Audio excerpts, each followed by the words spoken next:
Então, meu nome é Carlos Furtado, sou professor de pós-graduação da URGS, né? Formei-me na UFRJ, no Rio de Janeiro, onde meu trabalho de graduação já foi um trabalho vinculado à ocupação de acima de uma cota 100 e tal. O caso da Arena é uma consequência, né? Porque, assim, na realidade, o projeto de gentrificação, entrando no tema, ele, nessa área, ele tem início lá na década de 70. Tá? A primeira tentativa de mudar o caráter da área, porque essa área, assim se fala em regeneração da área, revitalização, na realidade não existe projeto de revitalização, porque ela sempre foi uma área absolutamente degradada, né? Ela tinha uma parte mais alta, ocupada por indústrias, e a parte mais baixa, alagadiça, que era, então, ocupada, uma área assim, absolutamente de interesse comercial nenhum, e ela era ocupada, então, por uma população de forma irregular, né? Bom,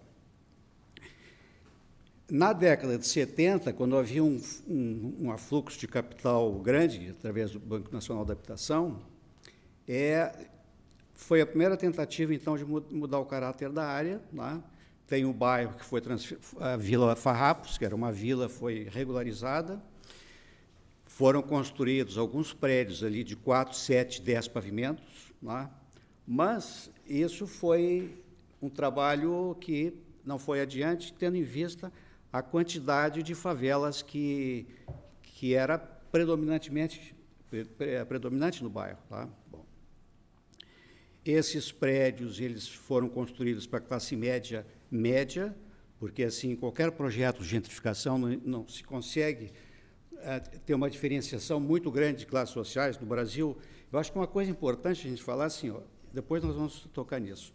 O projeto de gentrificação, ele é típico de cada país. Na minha tese, inclusive, eu reformulo o conceito de gentrificação, né, para que nós pudéssemos utilizar no Brasil. Né.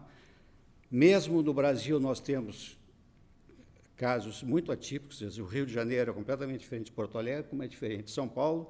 Eu me lembro com um inglês que eu discutia lá, vocês vão para o Brasil, estudam São Paulo e Rio, que são exceções do Brasil, tomam isso como se fosse exemplo do Brasil inteiro. Isso justamente são dois locais que têm características completamente diferentes do restante do país. Bom, então, nessa primeira tentativa, eles não conseguem vender os prédios são invadidos, né? Esses prédios permanecem invadidos até início da década de 90, né? Quando existe um boom no mercado imobiliário, a Caixa Econômica consegue retirar essas pessoas e vender realmente os apartamentos. Bom, nesse período, o bairro sofreu algumas alterações, né? Foi construído o dique, que impedia as inundações. Foi feito todo o trabalho de macrodenagem foi feito na prefeitura do Tarso Genro. O Tarso Genro, quando era prefeito, ele fez uma parceria com a iniciativa privada no sentido de aterrar muitos imóveis. Quer dizer, a área, na época, era uma área entendida como de potencial industrial, equivocadamente, porque nessa época as indústrias já estavam saindo para a periferia. Tá? Então, a minha tese é de que o poder público definiu a área como de uso industrial justamente para poder retirar as habitações informais, dizendo que elas eram absolutamente desconformes com... O investimento público acabou preparando? Acabou ao longo desse período. Né? Quer dizer, então, no início da década de 90, quando iniciou-se a nova tentativa de gentrificar a área não era mais alagadiça, já havia um sistema de drenagem, a área, grande parte, ela já estava aterrada, né? Já havia um transporte público, quer dizer, depois melhorado na área. Bom, a partir desse momento, o setor imobiliário passou a investir na área. Então, tem 2 condomínios horizontais na área, né?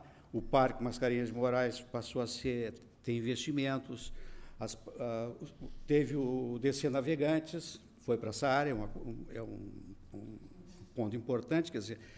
Então, começaram a pipocar uma série de investimentos que deram à área um outro valor econômico. Tá? Além do que, os empresários conseguiram se organizar em uma associação de forma a pressionar a prefeitura para que a prefeitura retirasse o restante das favelas dali. Tá? E isso, eles obtiveram sucesso nisso. Então, a partir da década de 90, é que o processo começa a tomar vulto. Bom, então, o estádio do Grêmio e as torres foram simplesmente uma consequência disso. Agora, o futuro da área vai depender, depois nós devemos entrar nisso, muito dos investimentos públicos. A gentrificação não se dá simplesmente pela construção de edificação. Se não houver um investimento público de forma a qualificar a área pública, isso aí possivelmente não vai ocorrer.